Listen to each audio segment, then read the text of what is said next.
All right, guys, moving along here, we're going to talk about costs. Why some cultivars cost so much compared to others. Man, some kill me. I see some markups the other day. I saw a Macawa. I was like, woo, man, I need to be selling some of these big ones we get. Sometimes there's a pretty pricey, heavy price tag on certain trees. Rarity can affect the tree. Yeah. Age of the tree can affect the tree. We have a whole video on what's my Japanese maple worth. Yeah. And certainly the bigger trees used to be a little bit heavier market. Like this guy yesterday at T-Ball was telling me, he's like, what do you do? I was like, I grow Japanese maples. He's like, my grandma has one in her garden. I bet it's worth $50,000. That's right. Yeah, probably not. Yeah. I got a few buck holes that are probably bigger than that one. It's probably so you gotta have realistic expectations too. You got to get into it for the love of growing plants. It's not necessarily a get rich quick plan here, right? I mean, some of these are going to take a long time to get big, but be conscious of that. I mean, some cultivars are going to cost more. It's going to be harder for somebody starting out. I see a lot of new collectors. They go straight to that snow kitten, that bloody talons, and they haven't grown a Tamukiyama or a Bloodgood, right? And they're kind of like a little sticker shock on those. Certainly, some plants are going to be much slower growing. They're going to be more collectible. They're going to be rare. They're going to be, harder to obtain signwood on because they grow really slow. And so those plants tend to be a little bit more premium in cost than trees that have been out there since the 1700s. Right. So there's certainly, a scarcity aspect of it as well. There's always new and interesting cultivars coming out. Find the right fit for you. Find the right fit for you. I find a lot of people will be very happy with a Makawi Yatsubusa and a Shishigashira, which you can obtain at a really reasonable price. Those go on sale.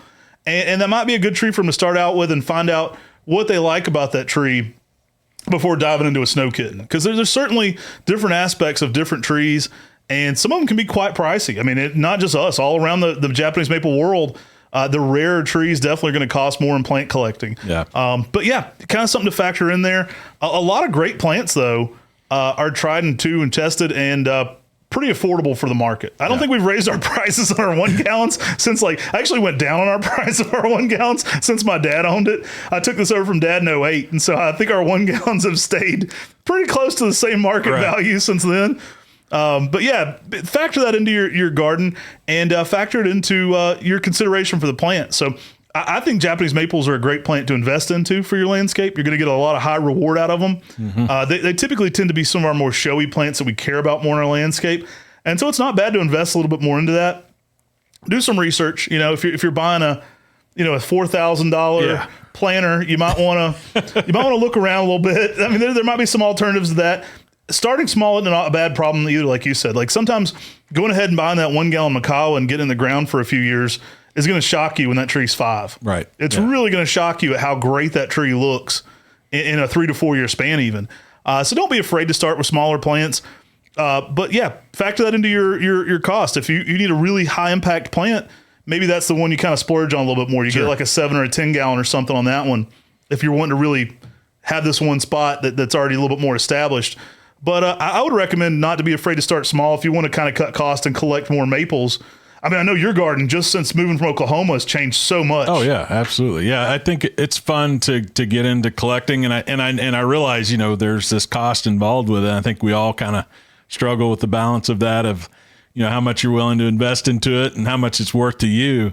But I think that's really where the worth comes. People always say, "Oh, how much is this worth?" And it's like, well, how much is it worth to you? Right. You know what I mean? I mean, I paid a price for trees that other people would probably consider way too much, but for me, it was worth it. Mm-hmm. And now I have it in my collection, and I get to go home and enjoy it every day. So the worth there is really depending on how much that tree means to you and how much you want it in your collection.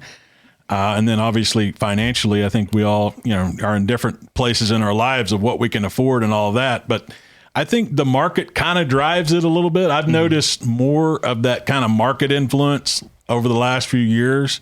As a collector, I've seen the prices kind of fluctuating on that because there's such a demand. Mm-hmm. And honestly, even though it's hard for a collector because you're paying more money, it's actually a good thing because that means there's more people that are getting into trees. There's more people that are getting into maples. So it's harder to have enough for everybody. Right. You know what I mean? The perfect example is Red Panda. That one got so hyped up when it came out. Certainly was a little bit more premium price, which helped pay for a patent cost and all the R&D that goes into kind of getting those cool things.